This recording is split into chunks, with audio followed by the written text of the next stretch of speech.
வருகின்ற ஜனவரி 23 மற்றும் 24 ஸ்ரீ ஷீரடி விஜய சாய்நாதா குருமூர்த்தி ஆலய வருஷாபிஷேகம் நடைபெறவுள்ளது. பக்த கோடிகள் அனைவரும் நிகழ்ச்சியில் கலந்து கொள்ளலாம். வேதா கார்டன், ஈஸ்வரன் கோவில் பின்புறம், மாமண்டூர் கிராமம், தென்பதி மதுராந்தகம், செங்கல்பட்டு. அனைவரும் வருக, சாய்பாபாவின் அருள் பெறுக.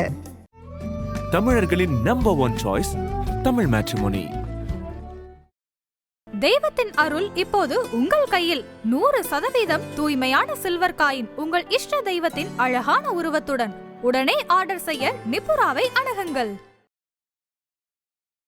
மேஷராசி என்பர்களை ஒரு பரிதாபமான விஷயம் என்னன்னா, இவ்வளோ போராடி போராடி போராடி போராடி கடைசியாக அவங்களுக்கு கிடைக்கிறது என்ன தெரியுமா? கிடைக்கும் கெட்ட பேர் தான் கிடைக்கும். பெண்களால் உங்களுக்கு நன்மையும் வரும், பெண்களால் கெட்டதும் வரும். மேஷராசி நேயர்களுக்கான சிறந்த பரிகாரம் அப்படின்னா என்ன சொல்லலாம் சார்? பெண்ணா இருந்தாலும் சரி, ஆணா இருந்தாலும் சரி, மன வாழ்க்கையில பிரச்சனைகள் வந்துட்டே இருக்கும். மேஷராசி மேஷ லக்னமா இருந்தா நீங்க செய்ய வேண்டிய மந்திரம் சிவம் காக்கும் சிவம் வெல்லும். காலபுருஷ தத்துவத்தின் முதல் இதுக்கும் 8ஆம் இடத்துக்கு உள்ளதுதான் மேஷத்துக்குள்ள அதிபதியான செவ்வாய்க்குள்ள தன்மை.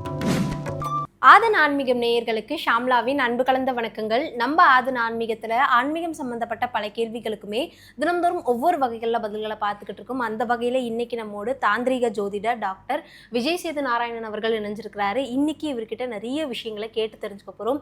வணக்கம் சார். வணக்கம். எப்படி இருக்கீங்க ஷாமலா? நான் ரொம்ப நல்லா இருக்கேன். நீங்கள் எப்படி இருக்கீங்க? இறைவன் அருள்ல நல்லா இருக்கேன். உலகமெங்கும் வாழும் நமது ஆதன் ஆன்மீகம் யூடியூப் சேனலை காண வந்துள்ள அனைவருக்கும் என் சிறந்தாண்ட வணக்கத்தை உரிதாக்கி மகிழ்கிறேன். ஓம் சிவசிவ ஓம். அனைவருக்கும் இனிய ஆங்கில புத்தாண்டு நல்வாழ்த்துக்களை உரிதாக்கி மகிழ்கிறேன். வணக்கம். 12 ராசி அப்படிங்கிற பட்சத்தில் ஒவ்வொரு ராசிக்காரர்களுக்கும் ஒரு குணாதிசயங்கள் இருக்கு. அவங்களுக்கான பலன்கள், அவங்களுக்கான பரிகாரங்கள் அப்படிங்கும் போது இண்டிவிஜுவலா அவங்களுக்குன்னு ஒரு ஸ்பெசிஃபிகேஷன் எப்பயுமே இருக்கு சார். ஸோ அதை தான் நம்ம 12 எபிசோடா பார்க்க போறோம் அப்படின்னு நினைக்கிறேன். முதலாவதாக இருக்கக்கூடிய மேஷ ராசி, அவங்களுடைய குணாதிசயங்கள் அப்படின்னா அது என்னவா இருக்கும் சார்? மேஷராசி அன்பர்கள், காலபுருஷ தத்துவத்தின் முதல் ராசி மேஷராசி. மேஷம் அப்படின்னு சொன்னாலே அது என்னன்னா ஆளுமை. மேஷம்னு சொன்னாலே தலைமை பண்பு. மேஷம்னு சொன்னாலே போராட்ட குணம். அதாவது ஈஸியாக எடுக்க மாட்டாங்க நேர்களே. ஒரு விஷயத்தை மோதி பார்த்துருவோமே என்னடா அப்படின்ற ஒரு சேலஞ்சிங் கேரக்டர்ஸ், ஒரு லீடர்ஷிப் குவாலிட்டி. ஆனால் அந்த மேஷத்தில் இருக்கக்கூடிய இதுதான் அவங்களுக்கு மைனஸும். Taking too much responsibility. அப்படின்னா என்ன? ஒரு ₹1,00,000 சம்பளத்தில் இருக்காங்கன்னா 5 லட்ச ரூபாய்க்கு வேலை பார்ப்பாங்க. அப்போது ஏமாந்தும் போயிடுவாங்க. அப்போ அவங்களோட கேரக்டரிஸ்டிக்ஸ்ன்னு நம்ம சொல்லணும்னா பாசிட்டிவும் சொல்லணும், நெகட்டிவும் சொல்லணும். அப்போ பாசிட்டிவிட்டி என்ன? ஃபாஸ்ட். நான் சொல்கிறது புரியுதுங்களா? ஃபியூரியஸாக இருப்பாங்க. அதாவது என்ன சொல்கிறது? Leadership quality. லீடர்ஷிப் குவாலிட்டின்னா நான் leader is a person who leads people. அப்படின்னா என்ன? தலைவன் எப்படி இருப்பான்? அடுத்தவங்களை வா சேர்ந்து போகலாம் அப்படின்னு சொல்லக்கூடிய தலைமை பண்பு இருக்கும். ஆனால் அவங்கள்ட்ட இருக்கக்கூடிய பெரிய மைனஸ் என்ன? ஏமாந்து போயிடுவாங்க. எந்த மாதிரி ஏமாந்துடுவாங்க? மனசு லெவலில் அவங்கள ஒன்றுமே செய்ய முடியாது. அவங்கள குழம்பிய ஏமாந்து போயிடுவாங்க. ஸோ இதெல்லாம் அவங்களோட கேரக்டரிஸ்டிக்ஸ்மா ஜென்ரலாகவே. அந்த மேஷத்துக்கு இருக்கக்கூடிய பெரிய அசட் அப்படின்னா, அதாவது சொத்து அப்படின்னா அவங்களோட ஸ்ட்ரென்த்து, அவங்களோட மனோதைரியம், அவங்களோட ஃபாஸ்ட்னஸ்னால் வேகமாக இருப்பாங்க. அவங்கள்ட்ட சொன்னீங்கன்னா அப்படிங்கிறதுக்குள்ளே வேலை பார்ப்பாங்க. அவங்களோட பெரிய மைனஸ் என்னன்னா அந்த முன்கோவம். டப்புன்னு கோவம் வந்துடும். கோவம்னா எதிர்பார்க்காத கோவம் வரும். அது ஏன்னா இந்த காலபுருஷ தத்துவம் இதெல்லாம் நம்ம பேசுகிறதெல்லாம் ராசி சந்திரனை மையமாக வச்சு பேசக்கூடிய அமைப்புகள். ஜனனகால ஜாதகத்தில் இது மாற்றங்களை கொடுக்கும். எனினும் காலபுருஷ தத்துவத்தின் முதல் இதுக்கும் 8ஆம் இடத்துக்கு உள்ளது தான் மேஷத்துக்குள்ள அதிபதியான செவ்வாய்க்குள்ள தன்மை. அப்போ என்ன வரும் அப்படின்னா முரட்டுத்தனமான குணங்கள் இருக்கும். அதே மாதிரி இந்த செவ்வாயின்னு வந்துட்டாலே இந்த போர் குணம் இருக்கும். அப்போ இந்த மாதிரி அமைப்பு தான் மேஷத்தோட தன்மை. இவங்களுடைய சூட்சம ரகசியம் அப்படின்னா ஏதாவது சொல்லலாமா சார் மேஷராசி நேயர்கள்? சூட்சம ரகசியம் அப்படின்னு சொன்னால் ஜென்ரலாகவே எடுத்திங்கன்னாமா இவங்கெல்லாம் ஒரு போர் வீரர்கள் மாதிரி. தே வில் நாட் டக்குன்னுலாம் அவங்கள நீங்கள் என்ன சொல்ல முடியாதுன்னா ஜெயிச்சிடலாம் முடியாது. ஜெயிச்சிட முடியாதுன்னா நீங்கள் ஏதாவது ஒன்று சொன்னீங்கன்னா அவங்கள ஜெயிக்கணும்னா நீங்கள் ப்ரிப்பேர் பண்ணணும். அவங்க சூக்ஷமாக எதாக இருந்தாலும் சரி, அவங்க நல்லபடியாக இருந்தாலும் அன்பாக இருந்த மேஷராசி அன்பர்களே நீங்கள் வேறு லெவலில் இருப்பீங்க. தீய வழிக்கு போயிட்டீங்கனாலும் அதில் நம்பர் 1 இருப்பீங்க. பட் எப்பயுமே நம்ம ஆதன் ஆன்மீகத்தில் சொல்கிற ஒரே விஷயம் என்ன? நல்ல வழி மட்டும்தான் ஜெயிக்கும்ங்கிற அடிப்படையில் அவங்களோட சூக்ஷமே என்னன்னா தலைவர்கள்மா. அவங்களோட இதே என்னென்னா தலைமை பண்பு. நீங்கள் அவங்கள்ட்ட போய் நீ இப்படி தான் இருக்கணும் அப்படின்னு சொன்னீங்கன்னா முடியாது போடான்ருவாங்க. அவங்கள்ட்ட எப்படி பேசணும்னா இந்த மேஷராசி அன்பர்கள்ட்டெல்லாம் எப்படி பேசணும், ஒரு தயவு செஞ்சு கொஞ்சம் பார்த்து ஏதோ பார்த்து செய்யுங்களேன் அப்படின்னா நீங்கள் சொல்கிறத விட அவன் ஃபினிஷிங் வேறு மாதிரி இருக்கும்.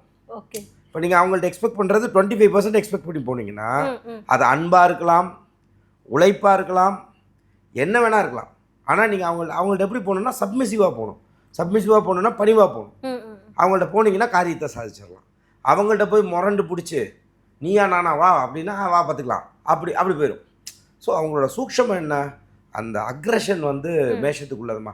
ரெண்டாவது விஷயமா, இந்த மேஷ ராசியில் இருக்கிறவங்க, இந்த விருச்சிக ராசியில் இருக்கிறவங்க, இவங்களுக்குமா எப்பயுமே நீங்கள் நல்லா புரிஞ்சுக்கோங்கம்மா, இந்த செவ்வாய் அதிபதியாக இருக்கக்கூடிய அன்பர்களுக்கு இதில் நான் சொல்கிறதுல 170 பேருக்காவது இந்த சொத்து சம்பந்தமான வில்லங்கங்களும் இருக்கும், வில்லங்கமான சொத்துக்களையும் வாங்கி ஜெயிச்சும் விடுவாங்க.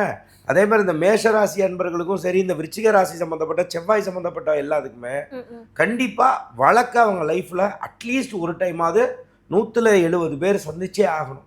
அதே மாதிரி அந்த அடிதடி சண்டை, இந்த பகை, அந்த மாதிரி விஷயங்களை அவங்க கண்டிப்பாக அவங்க கையை ஆண்டுருவாங்கன்னா அதை அவங்க டச் பண்ணியே ஆகணுமா. இதெல்லாம் அவங்களோட நேச்சர். இந்த நேச்சரெல்லாம் போய் நீங்கள் மாற்றிடலாம், உடனே பச்சைக்கல் மஞ்சள் போட்டால் மாறிடுவாங்க, உடனே வாஸ்துபடி மாற்றினா மாற்றிடுவாங்கன்னா அதெல்லாம் சும்மா போய் ஹம்பக், அதெல்லாம் கிடையாது. That is their nature. மேஷராசி நேயர்களுக்கான பிறப்பின் ரகசியம் அப்படின்னு ஒன்று இருக்கும்ல சார், அப்படின்னா அது என்னது சார்? பிறப்பின் ரகசியம் என்னம்மா, நான் முன்னாடியே சொன்னது தான்மா, கோ கெட்டர்ஸ்னால் நீங்கள் அவங்களுக்கு ஃபிக்ஸ் பண்ணவே வேணாம், நீங்கள் சொன்னால் போதும். நீங்கள் சொன்னால் போதும்னா இந்த சூக்ஷமம் என்னன்னா, நீங்கள் சொல்லிவிட்டு அவங்கள விட்டுறணும். What ever it maybe.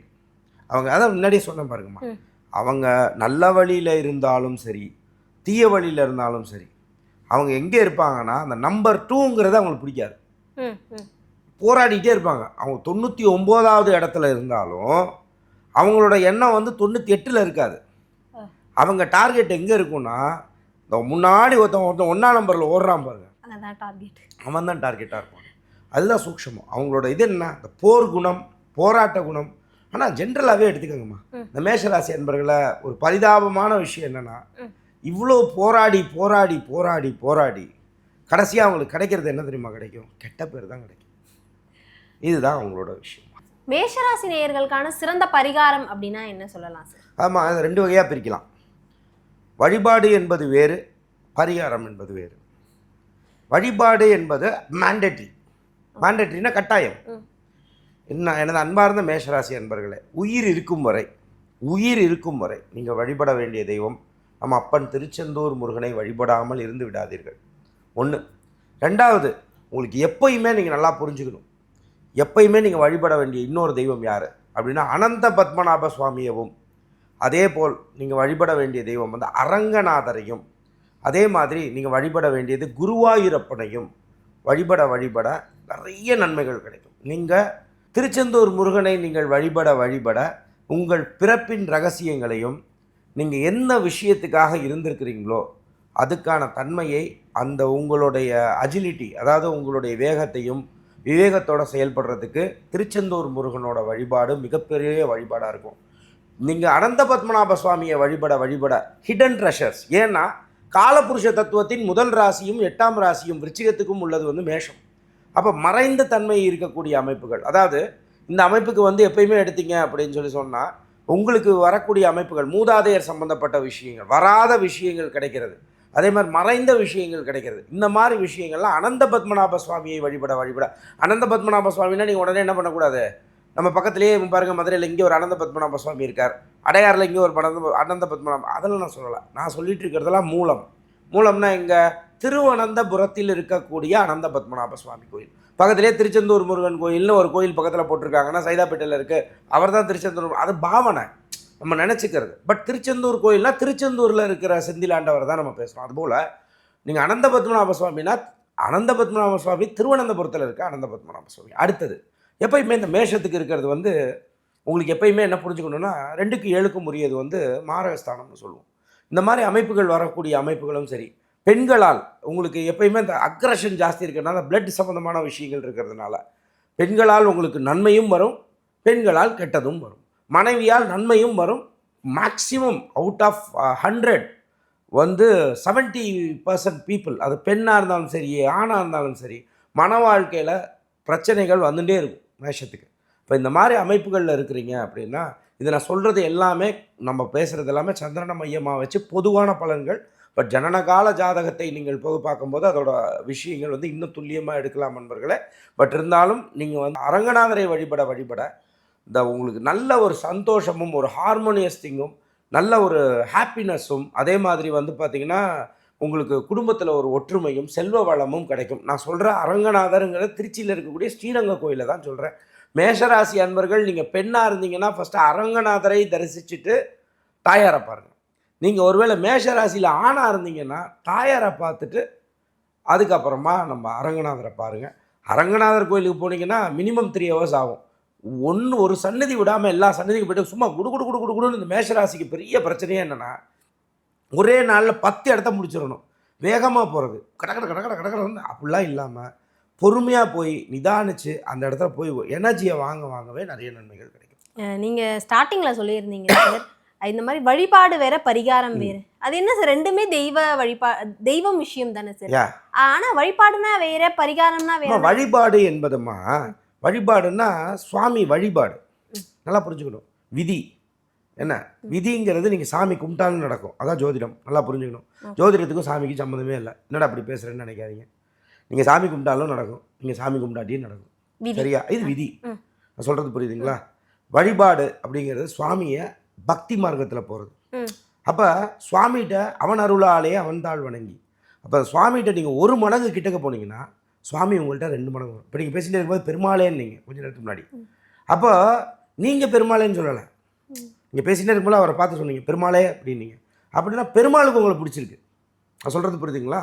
இப்போ அந்த மாதிரி சுவாமி வழிபாடு அப்படிங்கிறது வந்து அவரை தொழனா வழிபடமாக அவங்க நம்மக்கிட்ட வருவாங்க. அது மேண்டேட்ரினா இந்த அமைப்புக்கு இதுக்கு. பரிகாரம் அப்படின்னாமா, இப்போ நான் பரிகாரமும் இப்போ சொல்ல போகிறேன் மேஷத்துக்கு. அது வந்து வீக்னஸ். பரிகாரம் எல்லாம் பண்ணக்கூடாதுமா. நான் சொல்கிறத புரிஞ்சுக்கணும். எல்லாரும் பண்ணக்கூடாது. எல்லாருமே பரிகாரம்லாம் பண்ணக்கூடாது. சில கர்மாவை அனுபவிச்சு தான் ஆகணும். நான் சொல்கிறது புரியுதுங்களா? அதை சில பேர் புரியாமல் எல்லாத்துக்கும் பரிகாரம் பண்ணி எதுக்கு பரிகாரம் பண்ணணுமோ அதுக்கு தான் பரிகாரம் பண்ணணும். ஒரு நல்ல பிளானட் இருக்குது, ஒரு உதாரணத்துக்கு எடுத்துக்கோங்க.